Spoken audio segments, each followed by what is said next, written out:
All right, hello and welcome to the BCE Comics Pod, the Fanfare episode. I'm your host Nick Smith, and I'm joined by. Stojr from Stojr Shelf. How's it going, Nick? I'm doing okay. I can't really think of anything on my end that sticks out to me. I guess I'm getting a little better each day with the foot. I'm walking a little better. I guess it's my fault that we're doing this at 10 p.m. My wife and I had tickets to an art show this morning that we went to, so that was lovely. So Nice. yeah, Look at you. yeah, I Acting know. like an adult. It's like Going to art shows instead of reading comic it's books. like I'm fancy or something. How are you Yeah. doing, Stoger? Not too bad. Got a bit of a cold that I've been fighting off for the last couple days, so you're probably going to hear me hitting the cough button and coughing from here and there. But otherwise, doing all right. We had to return our lease car this past week, so that was a bunch of headache and busyness and get a new car and figure all that stuff out. And I finally got myself a new laptop at the same time, because why not make things complicated, during the same week. And, did taxes today. So just getting all the paperwork out of the way this week. Oh yeah, everyone's favorite, taxes, right? Mm-hmm. Yeah, that's the stinky thing about being an adult. That really should be a much simpler system than it is. But oh well, it is what it is.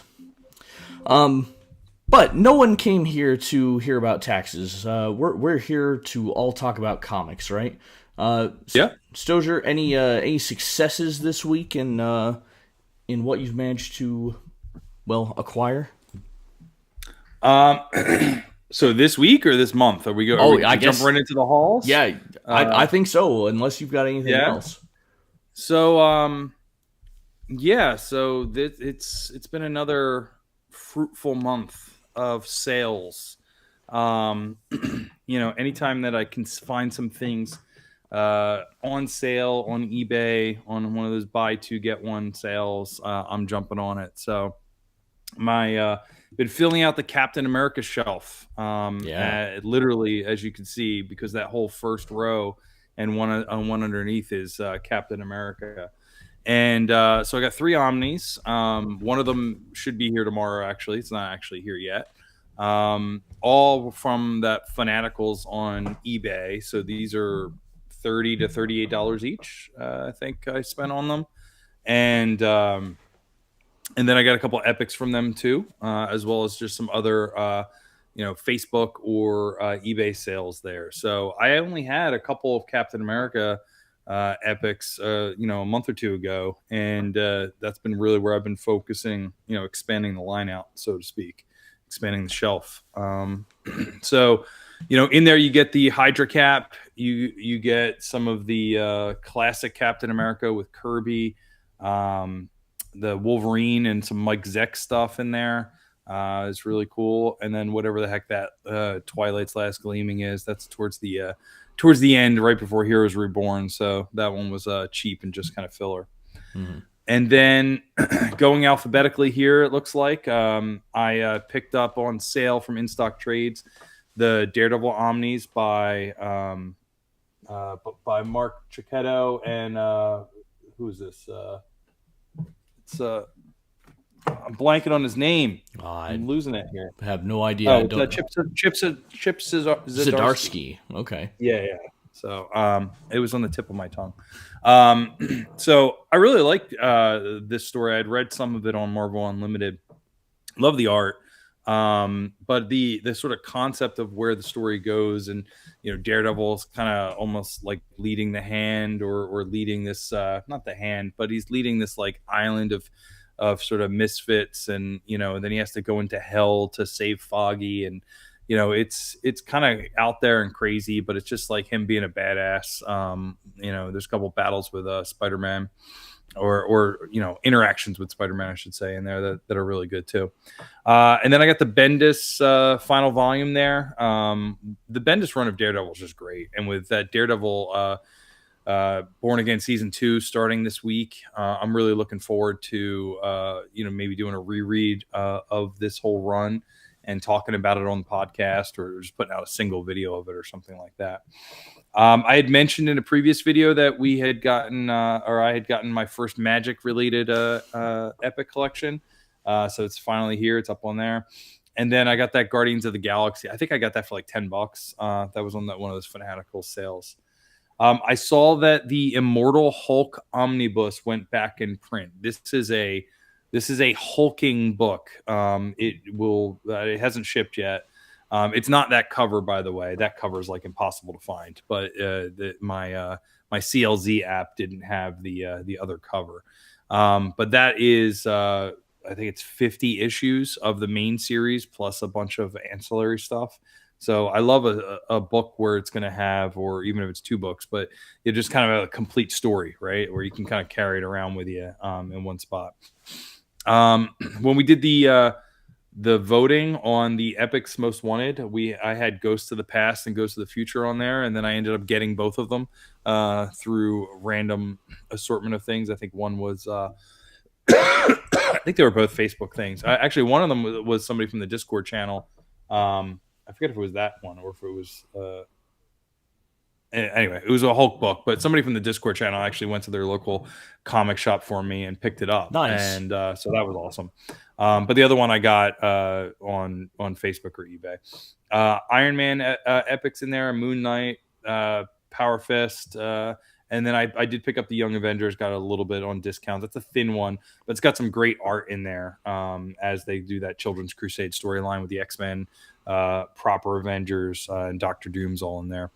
And then last but not least, the one I kind of skipped over at the bottom there is Superman, the New Krypton Volume 1. This was on sale on Amazon for 60 some bucks. A lot of those DC Omnis are kind of really cheap right now.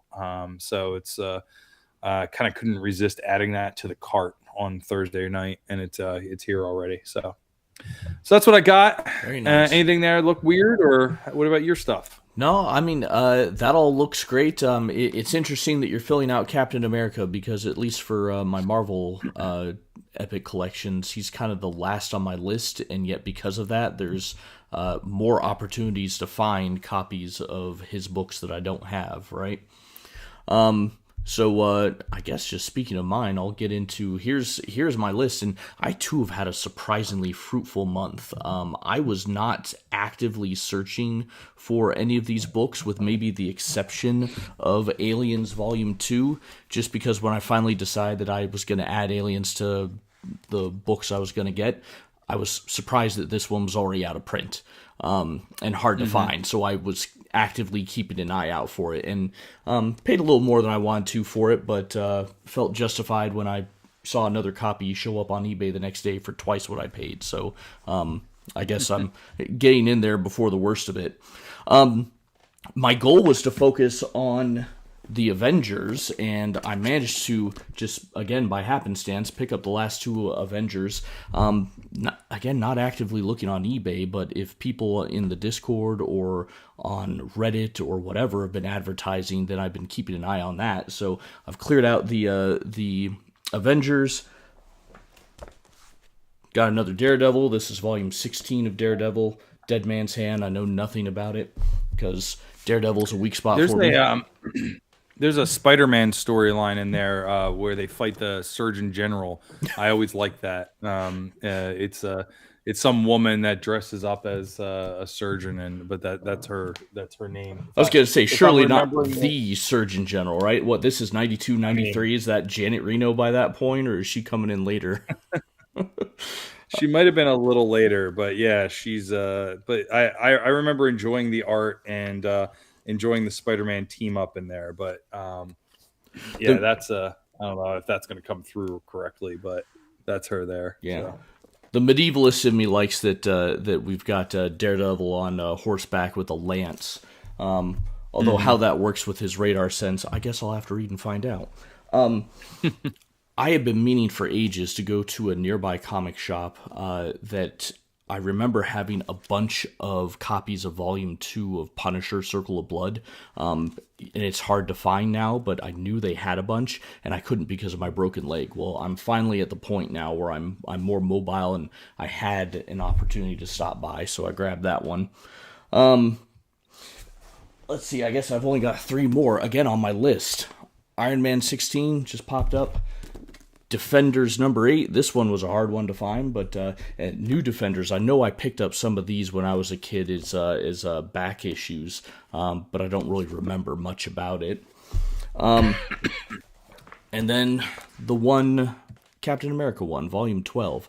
So again, not expecting to get so many, but I crossed a bunch off the list this month. Only 9 more epics I'm looking for. So nice. yeah, I know it's really coming together. I don't have a place to put my pile of books anymore. I used to have a cat tower over here, but now that it's gotten warmer, we've opened up a sunroom that my cat is not allowed to go to in the wintertime, but in the summertime she loves it, so her cat tower goes out there, and now I don't have a book stand. Let's see. I re-snaked my shelves on Friday, so I bought myself a little bit of room. I took some of my workbooks that are 10 years old. You know, like I'm not going to use Excel 2013 for dummies or whatever I had up there. So I took some of those things down, get those donated, and bought a little bit more room. So, you know, things have adjusted a little bit behind me. Yeah, I long for the day I can get shelves. We've got this massive walk-in attic in our house that when my wife and I bought this place, we were like, okay, someday we're gonna finish this out and essentially double our square footage in this house. And so I'm hopeful that whenever we actually get around to doing that, I can have my own little office space and have lovely bookshelves like yours, Stojer. But the time is not yet. So we'll see. I don't want to get too boring with showing off my various other things. I also had a Fanatical order come in. First time I ordered from them. I try to stay away from the Omnis, except for things that I don't think are going to get collected in Epics, or I'm skeptical. So the John Byrne Hidden Years, I decided I'd go ahead and grab that. I've never read this before, but I'm curious about it. And then I love What If. I would so prefer that the What If stories would end up in Epics, but I'm a little worried that, you know, Epics are so specific hero focus or team focus that you know, I don't know if it's going to happen. They had complete collections, so Hey Tommy, good to see you. Yeah, they do have complete collections, so maybe, but I don't know. Anyway, this is the one I have here is the Into the Multiverse, which is basically volume 2 of What If, I think. The original What If volume, I did order a omnibus from Fanaticals with that one, but it got lost in the mail, or it didn't show up, or didn't get packed, or whatever. So I reached out to them. They're sending me a replacement, so that's nice. Nice.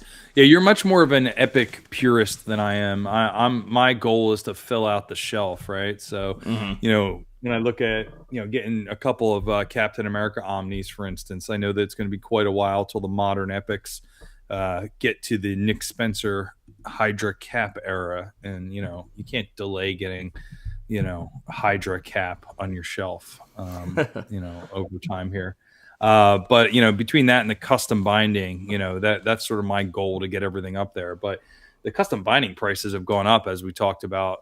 Either I don't forget if it was over text message or on one of these shows. So I might just end up mixing Omnis and Epics on the shelf as things go forward, because just getting priced out of that stuff. So Yeah, and just as I was actually about to pull the trigger on a custom bind myself, I can't do it right now because one of the single issues that I thought I had ordered off of eBay never showed up. The eBay seller never sent it, and so I messaged them and haven't heard back, of course, and haven't found a copy of this anywhere else. But since we're talking that,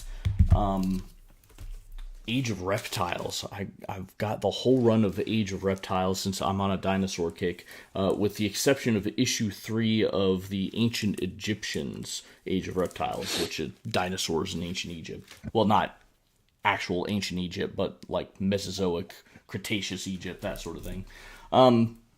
So yeah, I've got one last who weird published one. that line? Say it again. Is that a Who published that line? Oh, DC or Dark Horse. Dark Horse? Yeah, Okay. that's Dark Horse. Ricardo Delgado is the writer and artist. I think his claim to fame is he's done a lot of oh shoot, what's the word? This is the problem of doing a late evening podcast. The storyboards for one of the Star Trek shows. I want to say it was Deep Space Nine, or maybe it was Battlestar Galactica. I don't know. Not off the top of my head. I'd need to go look it up. But I've been on a dinosaur kick trying to find all things dinosaurs, and that one had been recommended a lot. And there is an omnibus, but it doesn't have the very last. Doesn't have that last series, the ancient Egyptian one that I just mentioned, and the omnibus has been out of print for like 10 years. It's ridiculously expensive to where buying the individual issues and potentially custom binding actually seemed like the cheaper option. So, Yeah. yeah. Okay, I have one last weird one. I've got my regular pre-orders that have come in and so forth, but Stoger, we had just done a podcast on the Incredible Hulk, right? And do you remember a weird literary figure that showed up? Oh yeah, we had Robinson Crusoe. Yeah, Robinson Crusoe, who was mentioned as being in Marvel Classic Comics. So they did do an Omni of Marvel Classic Comics, and I decided, you know what, that is just so weird. I love it. Again, something I don't expect to ever show up in Epic, so I'm willing to splurge on the omnibus.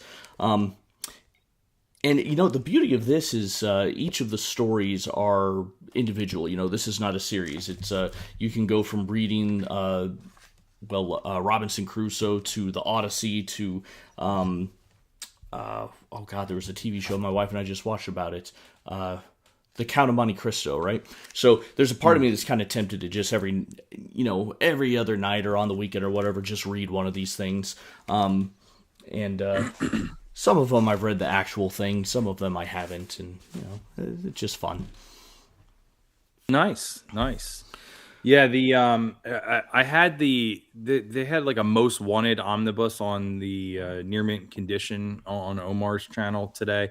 And I had it on the background while I was doing the taxes, and I was only 10% listening to it, but they did get into some weird ones so you might want to find the slide that they had up for that, because I know they stopped and talked about, you remember when Marvel would publish some of those like religious books, like there was like a Pope John the Oh yeah. Paul comic and things like that. So they were talking about collecting things like that, and they might have actually had the Marvel Classics up on that slide. I got distracted and I didn't get a chance to take a look, but I missed it. So yeah, but there's a lot of those like interesting things that they did back then, and now if it doesn't sell in 5 issues, they're going to cancel the series. So Yeah, I was thinking about it. There's a bunch of promo comics that Marvel has done for like newspapers and what I think.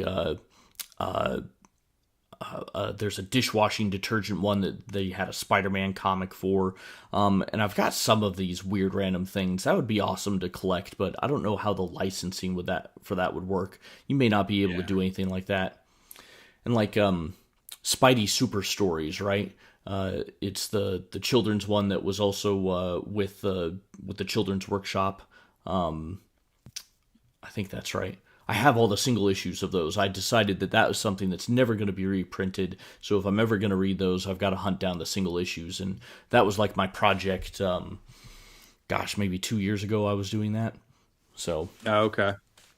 that might also be a candidate for custom binding someday, although I'd want to keep the single issues. I'd probably have to buy a second set to custom bind. But for the most part, those things are cheap. There's a couple of ones, the first appearance of the Thanos copters in those, and that one's expensive. And there's a Star Wars ripoff that's expensive, but, All right. I think that's it for hauls. Shall we talk about what's coming out next month? Yeah, let's see what we're going to buy next. Okay, so there's still more room in March. I think next week on the 31st, I got a couple of books that there's Thunderbolts Epic. There's the because we're probably not going to talk about that in the April release. Yeah, right? no. So there's the Thunderbolts Epic. There's the Dawn of X Volume 2 that comes out next week. and Avengers, Absolute Vision, volume, what's that, 14 or 15, comes out next week too. So big new release week. Yeah, Actually, Thunderbolts comes out this week, but I'm not going to buy it till next week because I get free shipping. gotcha. No, makes sense.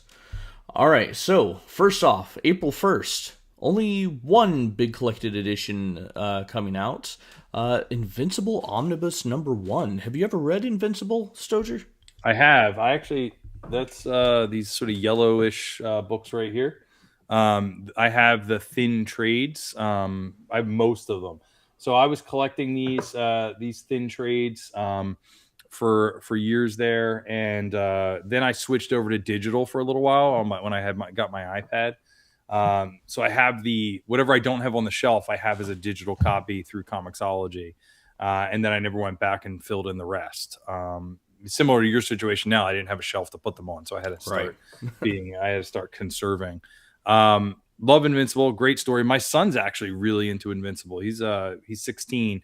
I got him the compendium for Christmas, which is basically this. This is a hardcover of the first compendium. So there'll be 3 volumes of these omnibuses. This is probably just a hardcover. This includes the Marvel Team Up issue with Spider-Man, however, and the compendium does not. So this is getting some Marvel stuff published in here. So this is really tempting for me to get. I probably won't get it right away, especially since it already exists in the house. I just have to go into his room and take it off his shelf. But yeah, I am very tempted to upgrade my thin books. And what I loved about these thin books is that all of the the titles that they had for these trades were old TV shows.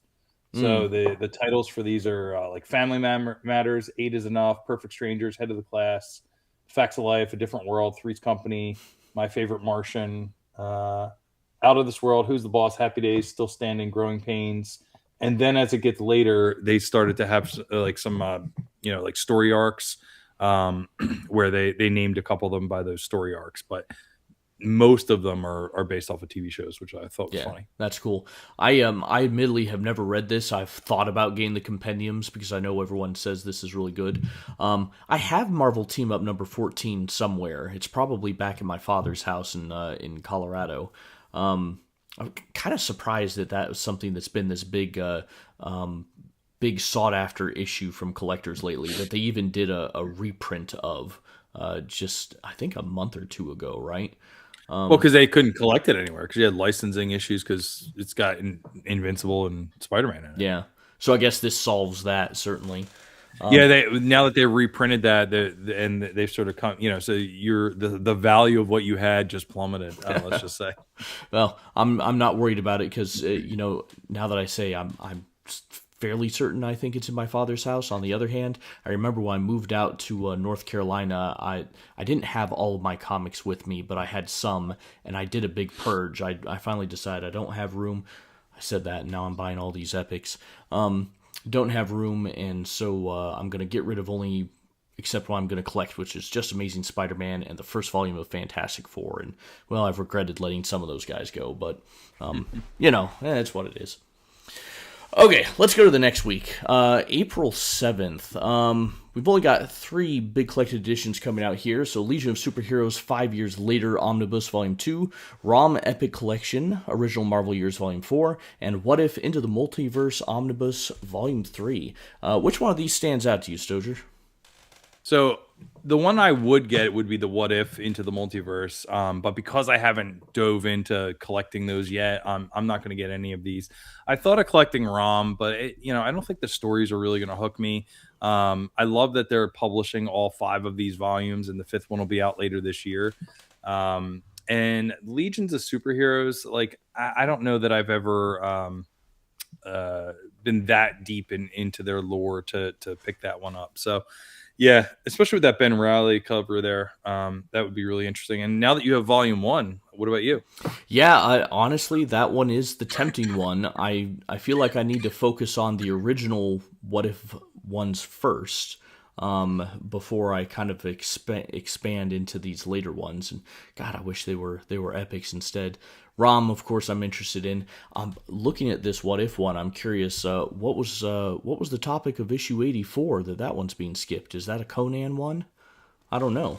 You know what? It might be. I'd have to look it up, but Yeah, I have no yeah, idea. I'll check it out while we're looking here. It's interesting. It has the -1 as well. I seem to recall that was a thing in the mid '90s that they did -1 issues for all of the big series that were out at that time. I don't remember what the reason why. Just a gag to sell things, I'm sure. All right, April 14th, we have the Black Widow Modern Era Epic Collection Widowmaker. I think that's volume 2. And then DC Finest, The Hangman Never Loses, The Flash, The Road to Rebirth Omnibus, and Uncanny X-Men by Kieran Gillen Omnibus. Any of these stand out to you, Stojr? The Black Widow. So I've been getting the Black Widow epic, so I'll probably pick that up. Although I'll that's like my second tier, so I'll wait for it to go on sale. Like it won't be like a day one purchase for me, most likely. The Western, not too interested in. The Flash, I think I have some of those thin trades for that cover that time period. I picked up some of that stuff at Ollie's, like really cheap, like for like $6 each or something. And then the Uncanny X-Men by Kieran Gillen. That's the other cover. That's why. Okay. So I think I have some of the thick trades that cover that. That might be a little bit of a gap in my collection. But I'm good to wait for the epics on that because I have enough of that covered. I have to double check that though. But yeah, I'm that second volume though, that Uncanny X-Men volume 1 through 20, I was going to custom bind because I picked all those up for $1 each. There's a Facebook group where they sell like they sort of clear out books that they buy.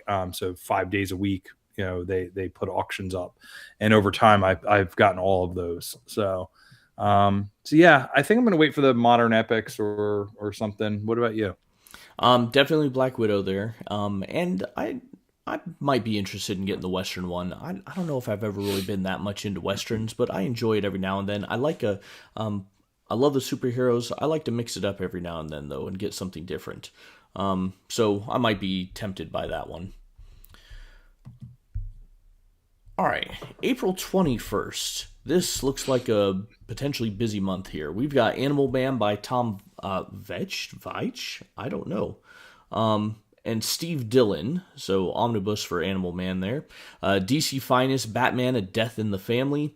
Robin, the Bronze Age omnibus. Star Wars, The High Republic Phase 3, Trials of the Jedi omnibus. Ultimate Fantastic Four Omnibus Volume 2, and Ultimate X-Men Epic Collection World Tour. I think that's the second X-Men Ultimate Epic Collection. Anyone stand out here for you, Stojr? Yeah, I'm definitely getting the Batman one. Oh, yeah. So that's there's some gaps there. I mean, I have some of the thin Batman trades over the years that maybe collect some of those issues, but like that cult miniseries don't have. So definitely going to be picking that up day one. That's probably about it. I have a bunch of the thin trades for Ultimate X-Men. I have all the singles for Ultimate X-Men and Ultimate Fantastic Four. So there's a part of me that's like, if I really wanted it again, I would do the custom bind route. With Ultimate X-Men, I do have I have an OHC for the first 12 issues, I think. And then I have a collection of the thin trades. I don't think I actually have these on my bookshelf though, but I have them in single issues. And I didn't like that Ultimate Fantastic Four book enough to recollect it. I have it again. I have it in singles, with the one exception being that I think that this era covers the Marvel Zombies introduction. And that those issues were awesome, and the way that they introduced that, because they really teased like it was going to be Ultimate Reed Richards communicating and crossing over with the 616 Reed Richards, and that was like a big deal at the time because there was like a thing where they would talk about the Ultimate Universe and Marvel Universe, and they were like, well, if we ever have to do that, we've run out of ideas. They're like they took pride in the fact that they were like going to keep them separate. So then you had this kind of happen, and so for like at least a month or so there, it looked like that like they were going to cross over, and then at the last second it turns out nope, they were zombies from some other universe, and that Reed, and then the ultimate Reed let them in. So I love those issues. They were really good. Yeah. I had forgotten about that statement of theirs that they would never have the regular 616 universe and the Ultimate Universe come together. Otherwise, it meant they were out of ideas. You were right. They did say that, which, boy, just tells me about where Marvel has kind of been in the last decade or so, where obviously they had the Spider-Men where they crossed over Peter Parker and 616 and Miles Morales. Well, there we go. That was the beginning of the end. And then they had to have the Secret Wars where they brought Ultimate Universe into the Marvel Universe. It just disappointing. There's been some good stuff, obviously, but there's so not a fan of that. Well, I mean, what I'll say is that like they, it's not like they brought everybody from that Ultimate Universe. They destroyed all of the universes, and then there was just a few survivors that made their way over to the 616. Miles being one of them, and his family, and the same Reed Richards here, who's the villain in the new Ultimate Universe. He becomes the Maker. It just seems like a mess. I was happy with to just have Ultimate off to the side and the main Marvel one, and you could do all the stupid, crazy stuff in the Ultimate one, but kept it a little more toned down, realistic, and you didn't break the toys in the actual Marvel universe, although the toys had already been broken with Civil War, but, whatever. All right, complaints of an old man, right? All right, and I think this is our last week in April. We've got Amazing Spider-Man Modern Era Epic Sins Past, Batman by Chip Zdarsky Omnibus Volume 1, Dakin, it's a name I haven't heard out loud before, I don't know. Dark Wolverine Omnibus, and then DC Finest, The Joker, The Last Ha-Ha. Any one of these stand out to you, Stojr? I mean, Amazing Spider-Man. I'm getting. I know. I recognize the hate on the Sins Past storyline, but I'm going to keep collecting those and filling out the wall. The Batman by Chip Zdarsky, I also want to get, but I'll probably wait a little bit until I can find it on a particular sale. I forget who's doing the art for that. It might be Jimenez. I get a little confused, but I have been collecting the Batman books in Omni format since the New 52 era. So, excuse me, I have a bunch of those. And then I'm not going to collect the Wolverine in Omni format. That's the one line I almost like regret that I jumped in with the Epics because of the way that the Omnis were able to cover like a lot of that Marvel Comics Present stuff. And they really like, there's like 7 of the main Wolverine Omnis. So they cover, I think everything that the Epics cover now, and more. And this would take it into the future of that. This is all obviously during that Dark Reign era that we covered with Dark Avengers, and right after, it's right after Old Man Logan. So I think those were the issues right before this. So that's tempting, but I'm sticking with Epics for Wolverine. What about you? Yeah, definitely the Spider-Man one. Yeah, Since Past, that one's not great, but everything else in J. Michael Straczynski's time on Spider-Man was really good. So I'm happy to get that one. I'm tempted by the DC Finest, the Joker. I want to get all the Batman DC Finest, and I'm guessing this one's just going to be a lot of double dipping, right? The Joker 1 through 10, that series, I guess, is maybe the only thing. That's supposedly the entirety of that one series focusing on the Joker, but I don't know if it's worth it just for that. Well, the Brave and the Bold stuff, like they haven't indicated that they're collecting that in any of the Batman. Like that might be its own Epic or Finest line. So, so you might not double dip with any of those issues. I guess it depends if you want all your Joker in one spot or not, Yeah, I'm just not that enamored with the Joker, He's a great villain for Batman. Batman probably has one of the best rogues galleries in comics. It's like him and Spider-Man duke it out for that, I would think. But and I know the Joker's the big bad for Batman, but he's not that engrossing to me. But you know, all right. I think that's it for April. Stoger, let's see. We were talking about the results of the near mint condition omnibus reprint poll. Should we Yeah. put that Do up? we have a slide for that, or do I have to scramble to find? There we Nope, go. I See, like got it.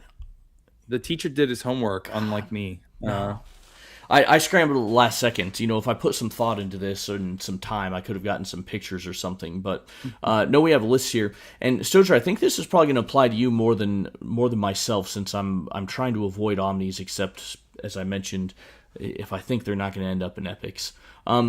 Yeah. But here seems to be So the oh, go for it. no, no, no. Continue, continue. I was just gonna read off the list here. So the top 20 that Omar said on his well, I copied this from the comments. I didn't actually fully watch the stream because again, I'm not that big on the omnis. But top 20 here: X-Men Inferno. That's number 20. 19, Avengers by Jonathan Hickman, Volume 1. 18, Daredevil by Ed Brubaker and Michael Lark, Volume 1. 17 is Captain America by Mark Waid and Ron Garney. 16, Amazing Spider-Man, Volume 1. 15, Daredevil by Brian Michael Bendis, Volume 1. 14, Fantastic Four by Jonathan Hickman, Volume 2. 13, Amazing Spider-Man, Volume 2.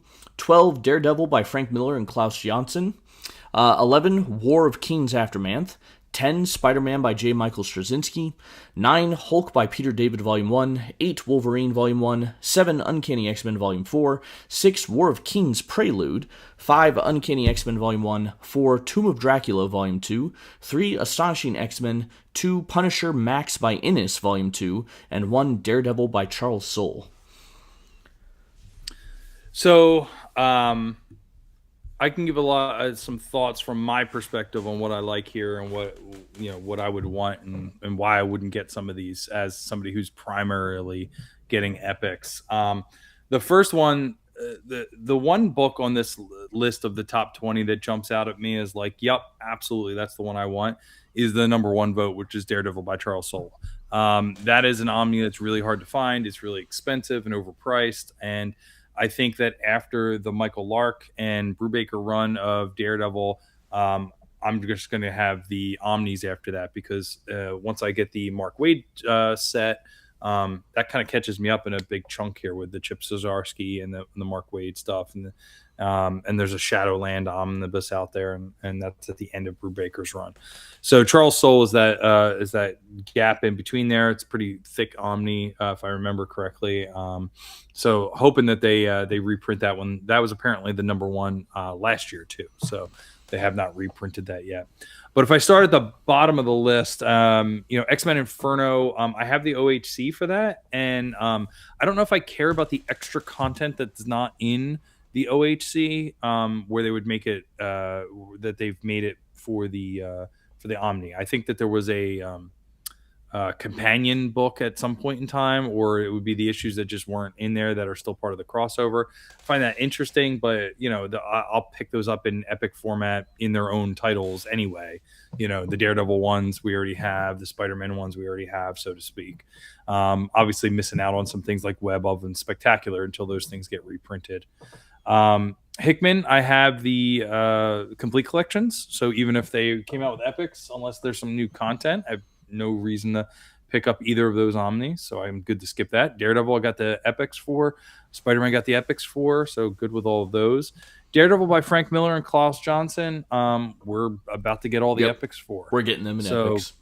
Good with that. The War of the Kings is sort of my runner-up, and the War of the Kings Prelude. I have the X-Men books. What are they called? The Rise and Fall of the Shi'ar Empire, which I think is in the Prelude book. It's the beginning of some of this stuff. But I didn't really collect any of that cosmic war stuff that was going on back then, and I hear it's really good. So I could be tempted by those, but I'm not sort of jumping out of my seat to do that. And then as I look through the rest of these, other than like Tomb of Dracula, they're kind of all covered by epics. I guess the Punisher Max isn't either, but I don't have any Punisher on my shelf just because it's so hard to find. And if I start collecting it, I feel like then I'm just going to be disappointed that I can't get it. If it was more accessible, then then I'd add some Punisher to the shelf. Is there anything that's tempting you to come over to the thick hardcover side of the world? you talk about the Punisher. That one's a little tempting just because I don't know if we're going to get any of the max volumes in Epics. You know, those being an adult line. I mean, maybe we will. The Black Widow epic had some adult content in it. I think I don't think max level of adult content though, right? I mean, Well, I mean, actually, here, you know what? Give me a second. I've got it. The few epics I have on my shelf over here, the Black Widow Volume 1 is one of them because it's on our reprint poll. Not our reprint poll, our reading poll. What am I saying here? Give me just a second. Yeah. So, yeah, I have two of those books up on my shelf. Probably the same one he's grabbing right now. But we'll see what he comes back with here. Sorry for the scream of pain. My leg is better, but it's not perfect. My ankle kind of gave out on me a little bit, but not like I didn't re-injure myself. It's just weak. Okay, so this one does have explicit content. This is Black Widow Modern Era Volume 1. I remember one of these stories, like, literally takes place in a sex dungeon. And I think it might have been in the Max line, but I'm not certain. Yeah, let's see. It's Black Widow, Pale Little Spider. Now, I don't know if you actually see anything too terrible, but I mean, like... no, you're right. I just looked it up. Yeah. Is that a Max? That was covered under the Max line, so... Yeah. I guess it's possible. So I didn't realize that. I guess it is possible. So, I guess then that makes me maybe not quite as interested in the Punisher. That maybe we'll get it at some point in Epics. Other than that, maybe Tomb of Dracula, but we've got complete collections of Tomb of Dracula, so supposedly that could come to Epics. I seem to recall Tomb of Dracula had some nudity in it in the original. And I remember there was an uproar when that got reprinted in the Essentials because they had censored it. But I don't know what it looks like in the complete collections version. So, maybe. Yeah, it feels like there's some sort of licensing or just hesitation with the Tomb of Dracula stuff. Like, I'm surprised that they've, they haven't reprinted those or made those epics because they've only been a complete collection. I'm guessing they don't sell amazing. Like, they're probably, I don't know, maybe third tier for Marvel, the sort of things that they would sell. I don't know, though. They might have a bit of a cult following. Mm-hmm. All right. Well, let's see. That's all I've got there. Any other thoughts, Stojer? Or should we do the other thing we'd kind of chat about? Yeah, let's jump in. Let's jump into it. Okay, I'll preface this by first saying, hopefully this works. We're experimenting. Secondly, I currently live in North Carolina, right? Moved here from Colorado, and I'd lived overseas once. I was accustomed to culture shock when I lived overseas. What I was not prepared for was culture shock moving within the country. And I think for me, the big culture shock in North Carolina is the people here are nuts about basketball. They are crazy for basketball. A UNC Duke game is practically a holiday here in North Carolina. All right. Nothing against my fellow North Carolinians. All right. I love y'all. There's a reason why I stay in this state. It's great. The basketball thing kind of blows my mind. So that means when it's March Madness, and everyone is filling out brackets, right? Literally had a parent call the school asking if their child could get on their cell phone so that they could fill out their bracket because they hadn't done it yet. That's the kind of craziness that we've got here. So, with that thought in mind, I'm thinking, well, why don't we do a bracket, right? Well, what can we do a bracket for? Well, we've been reading through the X-Men comics with the Epic Marvel Podcast Reading Club, right? We've been partaking in that. So I decided to put together a bracket of X-Men that we have seen so far in our readings, right? So I approach this as just X-Men who are a part of the team up to the point that we have read to. And a couple of liberties there with that, because you'll see I have let's see, where is she? I've got Psylocke down here. She's only just kind of joined in with the X-Men with where we've gotten up to in the reading. And I don't think she's officially a part of the team yet, but she's close enough. Since there are 25 X-Men by my count, the making of the bracket is a little weird. You'll see that there's some people who have gotten a bye, and the people who got a bye, it's just pure alphabetical order, right? That's how I've thrown this together. The bracket program already had listed, Team 1, Team 2, whatever, and I just did it alphabetically. I figured it'd all come out in the wash, right? All right. All right, Stojr. So, let's start with our first bracket here. This is going to be Phoenix the Second, Rachel Summers versus Polaris. Now, the question is, how do we determine the winner? Yeah, I was going to say, is this like, are they fighting, or is this the better character, or who we just like more, or what are you thinking? I think that is up for us to decide, and I am open to debate on this, because sometimes the ability to just kick butt is relevant, right? But sometimes that's also a little boring, right? I mean, Phoenix the Second, Rachel Summers, she could easily kick Polaris's butt.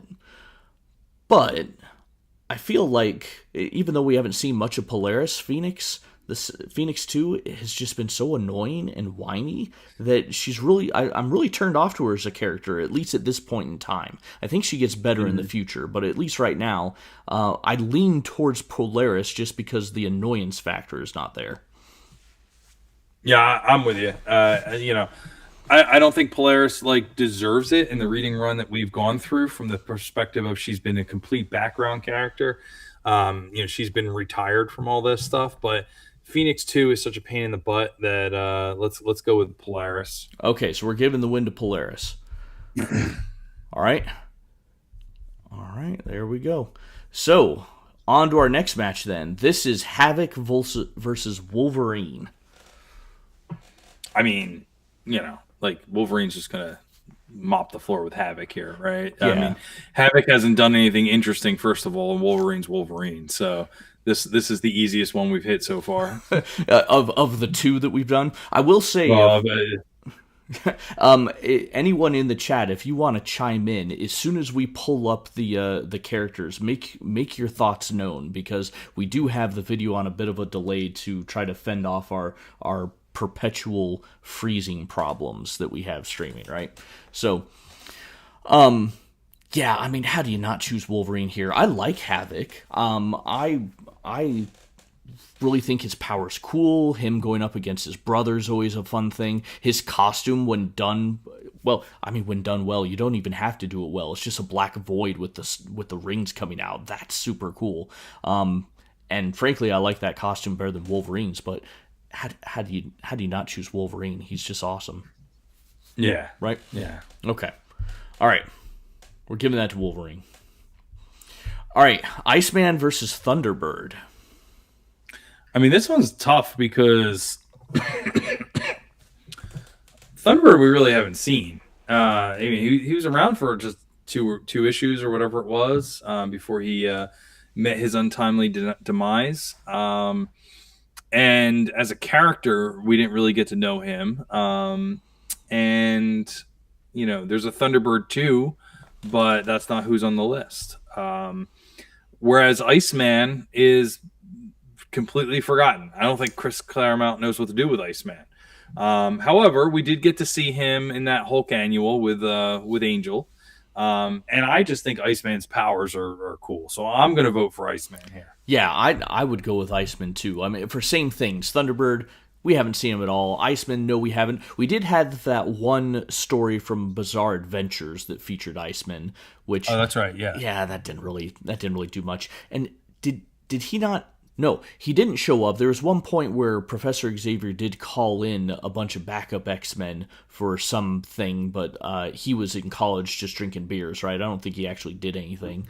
Right. So the Hulk annual is the only one that we really saw, man. Yeah, but I'm willing to give that to Iceman. Nothing against Thunderbird. He had potential, but he just died too soon. We never really got to Right. know him. So Iceman wins on reputation, right, from Yep. his past works. It's just a cooler power set, in my opinion. True. I struggled whether to include Moira McTaggart as one of our people as well, but you know that first issue she comes in wielding the automatic weapon. I just kind of thought, you know what, why not? And they're constantly calling on her. So Moira McTaggart versus Rogue. So I think Rogue is a cooler character in the time frame of what we've seen so far. Moira has an interesting backstory and is a strong backup character.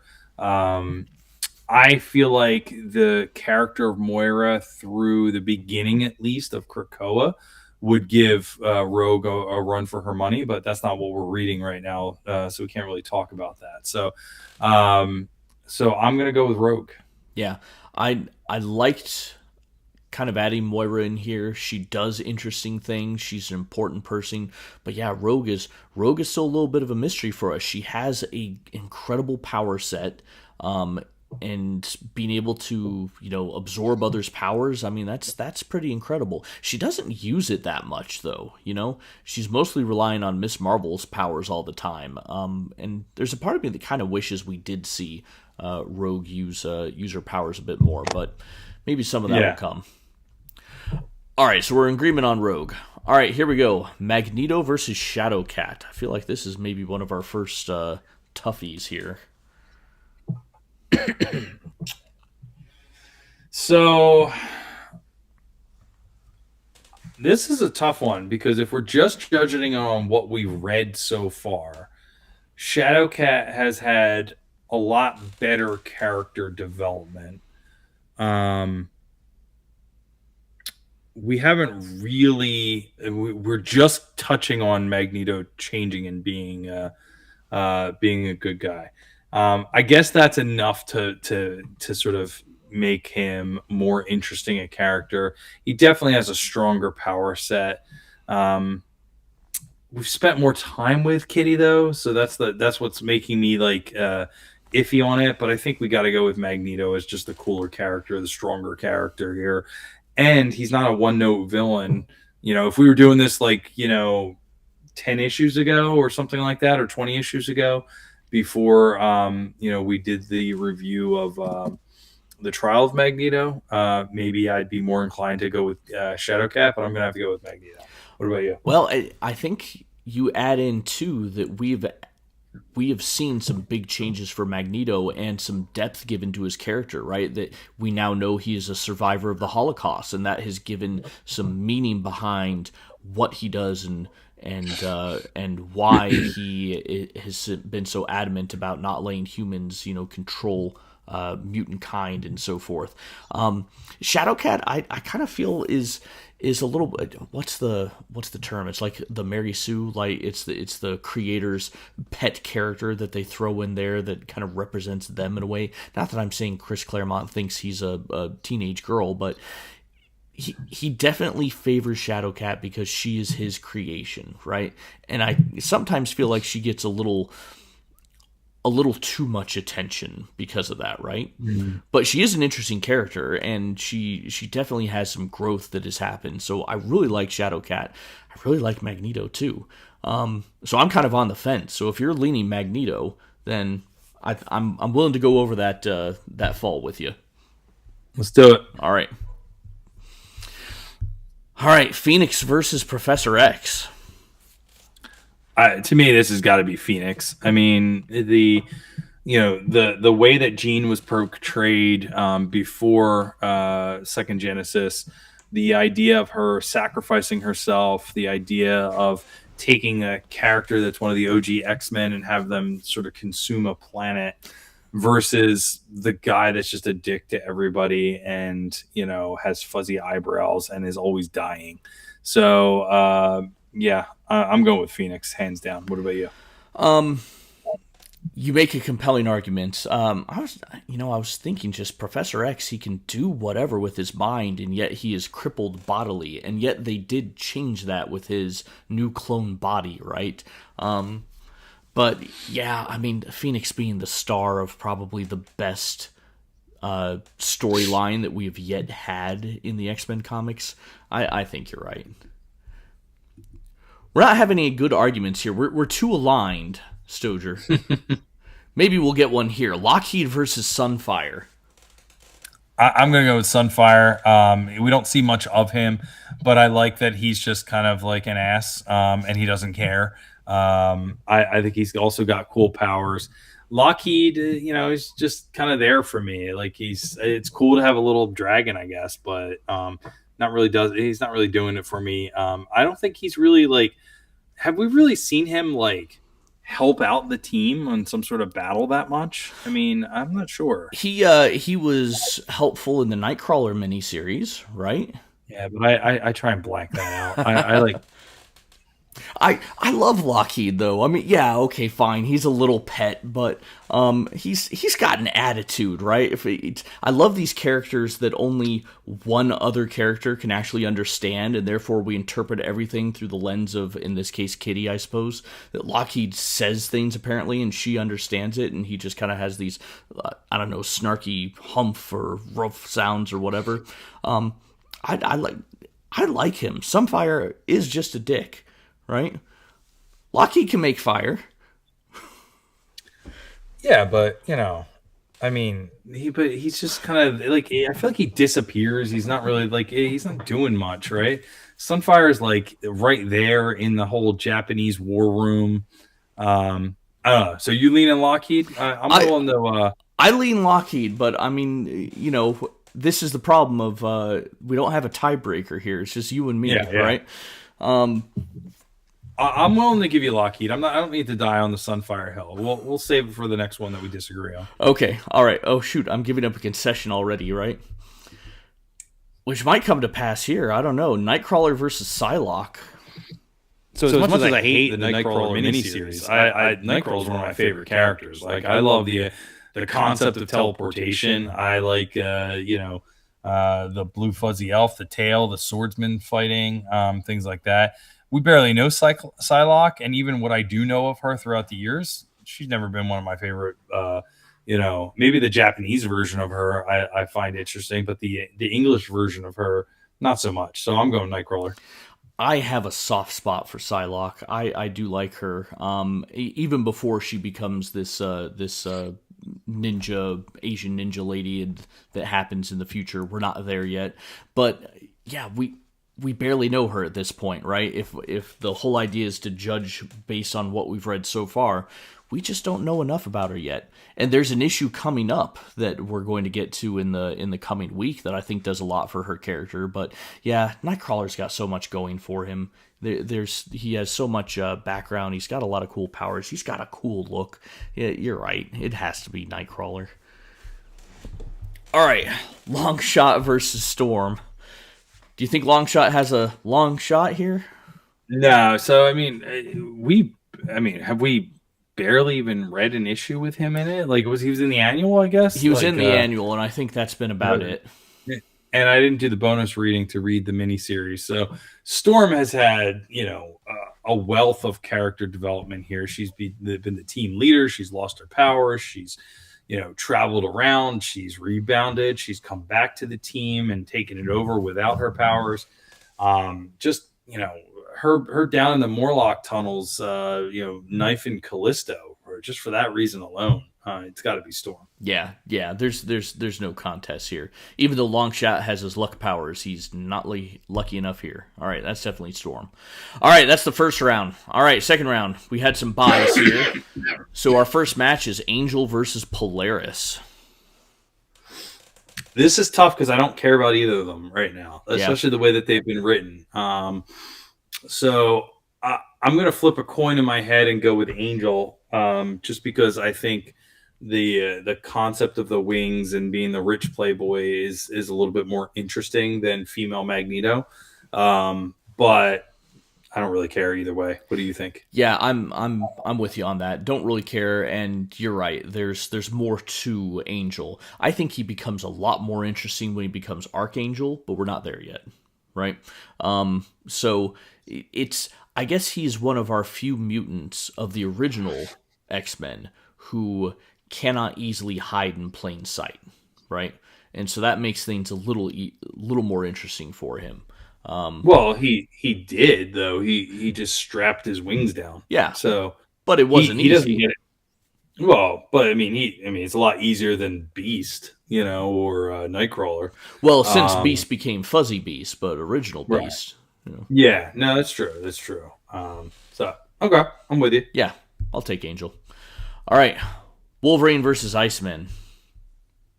Yeah, I think it's still got to be Wolverine. I mean, the adamantium claws, versus ice. I think that Iceman has a lot of potential that never gets captured. The fact that we've been following Wolverine this whole time and barely even checked in on Iceman also leans into it. I think Wolverine's just a cooler character overall. I think Iceman has potential to be that cool of a character. But he's literally never been written that way. The coolest Iceman has been the Age of Apocalypse version, in my opinion, where he's just a being made of complete ice and moves around like that. I'm sorry, the coolest Iceman has ever been Yeah, is Ice I heard Cold, myself. right? Yeah. Yeah, No, I'm with you. Yeah, he has potential. If we were talking like pure fights, I think Iceman actually has a shot, right? Because if he could lower the temperature enough to freeze Wolverine, I mean, he couldn't move. He couldn't cut out with his claws if he was frozen, right? But yeah, yep, yep. Wolverine's just cooler. He's a badass. We're giving that to Wolverine. All right, Binary versus Rogue.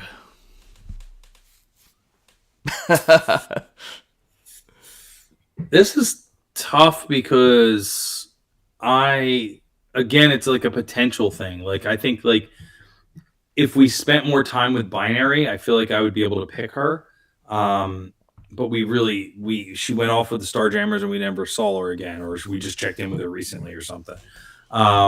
So I mean, Rogue's had the bulk of the character development. Carol made some silly decisions on the Space Odyssey that we were on with her, but she was just kind of a background character. I don't know. She's sort of defined by what Rogue had done to her in the series that we watched, and beyond that, I don't know much about her. So I'm still going to go with Rogue. What do you think? Yeah, well, I mean, I suppose technically we've already seen this as a fight anyway, right? And like Rogue won physically, but maybe Binary Carol Danvers won mentally, right? But yeah, Rogue just seems to have so much more potential. I feel like they don't know what to do with Binary, right? They took away her powers by having Rogue steal them, and then yeah, she joined them on this trip to the Brood, and the Brood turned her into Binary, and now they're just like, well, what is she doing? She's with the Starjammers. Yeah, I'd give that to Rogue. All right, Colossus versus Magneto. I mean, Colossus has some cool powers, but I'm still going with Magneto here. I think that Colossus has. I mean, has he really had much character development other than he got his heart broken and he was trying not to be a pedophile? I mean, I'm not really sure. He's getting angrier and more violent, which I don't know if that's good character development, right? He was the big himbo, and I liked that. He had the gentle soul, but that seems to be they're trying to take that away. Yeah, that's true. So yeah, I kind of lean Magneto too. And if we were talking an actual fight, that's no contest. Magneto whoops his butt, Yeah. right? Metal Man. Okay. Mm-hmm. Oh, I don't think I saved that one. Oop, here we go. Magneto, winner. There we go. All right, Banshee versus the Phoenix. With his little pipe there. Look at that. I've always had a soft spot for Banshee, but he lost his powers like 5 minutes into us reading this, so I think it's got to be Phoenix still. But as an O'Connor, I feel like I'm betraying my Irish brethren here. Although is he Irish or Scottish? I forget. But He's Irish. Banshee's He's Irish. Irish. Yeah. And not to be stereotypical, but look at the red hair on Phoenix. There's got to be some Irish blood in there too, right? Sure. Yeah. Right? Yeah. So yeah, I'm still going Phoenix. But what about you? Yeah. Phoenix, hands down. Same with you. I like Banshee. I have a soft spot for him too. But yeah, it's got to be Phoenix. All right, Dazzler versus Lockheed. We haven't seen a lot of Dazzler, but I think it's cool to be this mutant out in public, this rock star mutant. So I think our powers are kind of interesting. I'd rather spend a couple issues following Dazzler around than Lockheed, so I'm still going Dazzler. But I might have to concede here. I still would prefer Lockheed. I like him. He's cute. He's crazy. But Dazzler is right. Well, no, she's not rock and roll. She's disco. But yeah, I'll give you Dazzler on this one. All right, Beast versus Nightcrawler. So what's tough about this is that these are two of my favorite characters. However, Beast has barely been in the comics because he's in the Avengers. So I am going to have to go with Nightcrawler just for the amount of time we spent with him. But that's a hard decision because I really enjoy Beast as a character. But he hasn't been in the comic. So we've spent all this time with Nightcrawler. What do you think? Yeah, I lean Nightcrawler in this one. I do like Beast. I like that he has, he's multifaceted in many ways, right? But Nightcrawler is just more interesting in my mind. All right, we've seen this battle before: Cyclops versus Storm. Yeah, I'm going to go the way that the comic went, and I'm going to say Storm because Cyclops has, he's starting to get negative character development for me, right? Where he's, ignoring his new wife, and he definitely just married her because she looks like Jean, and he's barely around for the birth of his child, and beyond that, I don't know where his head's at or what he's doing as a character. Whereas Storm has, she's much more interesting. She'll take things on at the drop of a hat, and whether it's fighting some muggers or going to Africa and fighting a lion or something like that. So Storm's got it for me.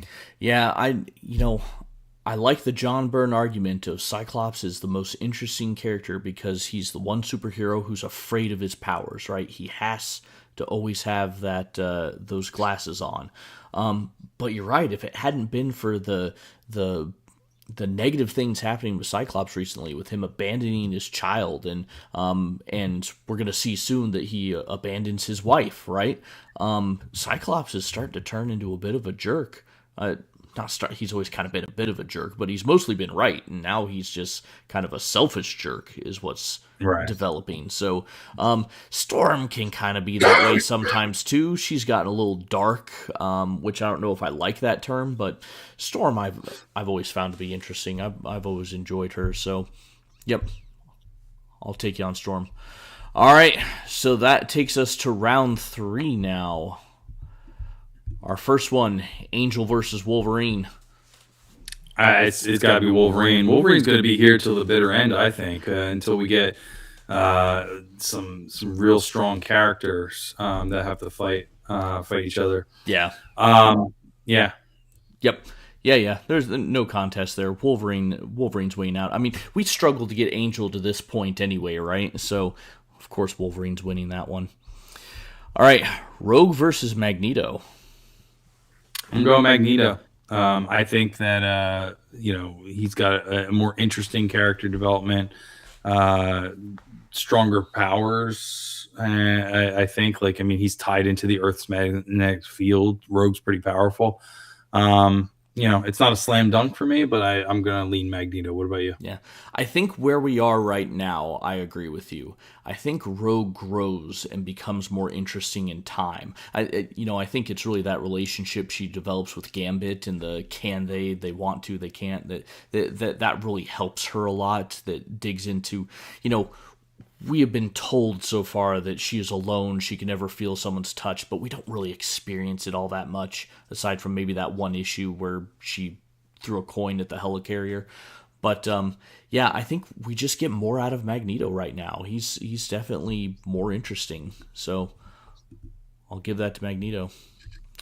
All right, Phoenix versus Dazzler. I mean, Phoenix got to take on Dazzler. So Yeah, that was easy. That's easy. All right, Nightcrawler versus Storm. As much as I hate to say this, I think this Storm's going to take down Nightcrawler on this one. I think that Nightcrawler's character development has been the friendly person on the team who's now questioning his faith. But Storm's been all over the place with the things that she's been going through. Yeah. Man, I don't know. I'm having to separate my brain from I noticed I really latched onto Storm as a character in the X-Men Legends video game. Like, I just always played as Storm. I love flying and her having the lightning bolts and so forth. And Nightcrawler wasn't in that game. He was in the second one. And not that the game matters all that much, but it kind of built an affinity that I have for the character Storm. But I do really like Nightcrawler. His international background. Storm kind of has that. She's technically American, but had grown up in Africa. I don't know. I hem and haw on that, but if you think it's Storm, then I'm willing to concede that. I mean, definitely the more powerful character when she has her powers. When she has her powers, yeah, she doesn't have her powers right now. And I mean, Nightcrawler is surprisingly powerful, right? If he plays it right. Mm-hmm. Here we go, getting tough. Wolverine versus Magneto.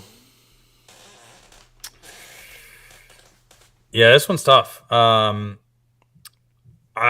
think it's Wolverine, but it's not an easy answer. I think character development wise, we've seen Wolverine's past and his sort of Japanese heritage. We've seen some things in in Canada. We haven't gotten into the real what made him stuff, which is really going to get interesting over the years.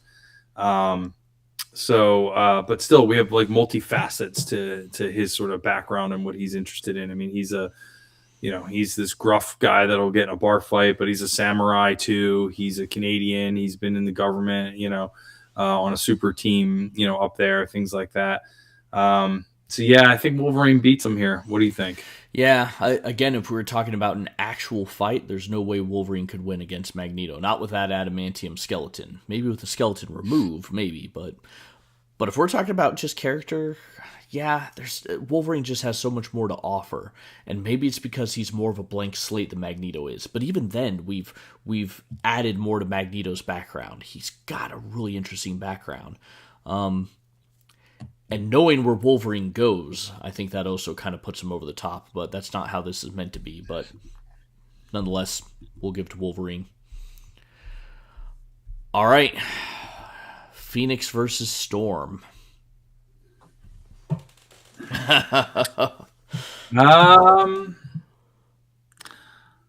So I'm inclined to go Storm because of the length of time we've been with the character. Keeping in mind that Phoenix, most of the time we were with Phoenix, she was either being tricked by Mastermind or being seduced by the powers that she had. So as cool as that storyline is, character development wise, she more fell off a cliff, because she was drunk with power, so to speak, and somebody was trying to manipulate her. So I think I'm going to go Storm, but it's hard. What do you think? Yeah, that's there's a part of me that thinks they keep trying to bring Phoenix back, right? She's that good of a character. She had that great of a story. They keep trying to find ways to bring her back, be it Rachel Summers from the future, be it, okay, Madeline Pryor's not actually, but although kind of, and we're going to see with X Factor coming in, they do literally bring Jean Grey back, but they try to say she's not the Phoenix. So, gosh, I don't know. If we're talking costume, I'd say Phoenix hands down. That costume is so cool and iconic, and Storm just, I can't say I care for the punk rocker Storm outfit, but her normal one is not all that amazing either. Not that clothes are the defining character here, but man, I don't know. I didn't think it was going to be this tough when we got into the later brackets. Honestly, I thought there'd be like some runaway one, but Phoenix versus Storm, geez, I don't know. You were leaning Storm? I was leaning Storm, but I can be convinced otherwise. I don't know if I have a good way to convince you, to be honest.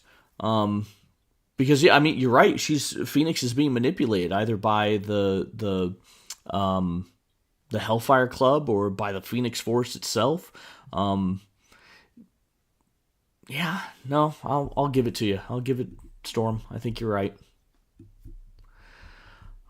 All right, and then I think that brings us to our final, which is Wolverine versus Storm. So I think this is difficult. I think that these are the right final choices here. There's a part of me I was thinking think- Cyclops was going to make it to the end with Wolverine, but once we talked it out, it's like, yeah, no, that's right. Cyclops is problematic, Yeah. but yeah, Storm and Wolverine. I think power-wise, Storm could take Wolverine down, assuming Wolverine doesn't sneak up on her when she has her powers. Yeah. I think that character development-wise, they're probably about even. They've had the most background and things, and sort of things happen to them over the course of these issues than others. I mean, he's had his own mini series. Go ahead. Yeah, come to think of that, though, if we're talking character development, does Wolverine actually develop? We learn more and more about his background, but he doesn't really change as a character, does he? No, he does not. He is the established wise in quotes, but also animalistic man. Yeah. Yeah, so the development that we find is just us getting to know him better, not him actually developing. Yeah. Whereas Storm, you get a little bit more of her background, but she changes throughout this. I feel like Storm has to win, even though Wolverine's the popular choice. So I don't know. That's the way I'm leaning at the moment. But what do you think? So, I mean, I know Wolverine's a popular choice, but he's a popular choice for a reason, right? Being that he's maybe not the smartest person in the world, but there is a wisdom to him, right? This is a guy who has seen things, and maybe he's forgotten a lot because he's undergone, manipulation of his body and his brain and so forth. But he's still kind of that wise sage that sits in the background and doesn't mince his words, right? Anything he says is usually to the point and poignant. And I love people like that. I've had a few friends in my life who are like that, and I miss that they're no longer a part of my life. So I kind of lean to him in that way, but then he can turn it and be this savage beast, right? Which is the cool part. At the same time, at the start of Wolverine's journey, it does kind of feel like Claremont and others just didn't know what to do with him, right? We didn't know what his powers were until, 50 issues in? We knew he had claws, but the healing factor, did he have... Right. So he was kind of ill-defined in that way, and I suppose in a way that is what has come to define his character. Why don't we know anything about his background? Well, the writer and artist didn't know what they were doing with him, so maybe that's I don't know if that's a plus or a minus. Shoot, I don't know. Storm, we've already waxed poetic about Storm Plenty and Wolverine, come to think of it. I don't think we can crown them both winners of the bracket, can we? That feels like cheating. So why don't we do this? Why don't we have a follow-up on one of our X-Men issues? We'll let this sit as where the bracket landed, but March is not over yet. Okay. And then when we record one of the podcasts for the X-Men, we'll pick a winner. How do you feel about this for an idea? We have a poll functionality on YouTube. Should we put a poll out there and see what people think? Yeah, let's see what people think. Okay. All right. Way to weasel out of it, Stojr. What a brilliant idea. I love it. The non-committal podcast. That's us. Don't tell our wives. All right. We'll leave it there then. All right. Stojr, what'd you think? Was that worth it? I think so. I think we got some good stuff covered. I'm looking forward to diving into the Captain America epic and for our next reading, our next read through, and then this week we start Mutant Massacre. Oh yeah, looking forward to that. And we're gonna go a little off script from Curtis Finley's Epic Marvel Podcast Reading Club. We're still gonna follow the same days as what Curtis Finley is doing, but we're gonna add what's in that original hardcover of Mutant Massacre. So know that there's gonna be bonuses to come. All right, Stojr, any other final thoughts? No, looking forward to reading the next issue. All right. Well, thank you very much, guys. Again, if you enjoy what we're doing, I feel like late night, this has been kind of a more relaxed edition, but I think we're both tired and so forth. So we'll keep doing these every month. Check our YouTube page for our video schedule. We'll keep updating that. We're going to come out with one-shot episodes each day for the X-Men comics, and 2 weeks I think we're going to get into Captain America, right? I meant to put up an updated schedule for us to show on the screen here, but I'll put it on YouTube. It's fine. Everything's fine. All right. Well, thank you very much, Stojr. Thank you guys for watching. We'll catch you next time, and here's the outro.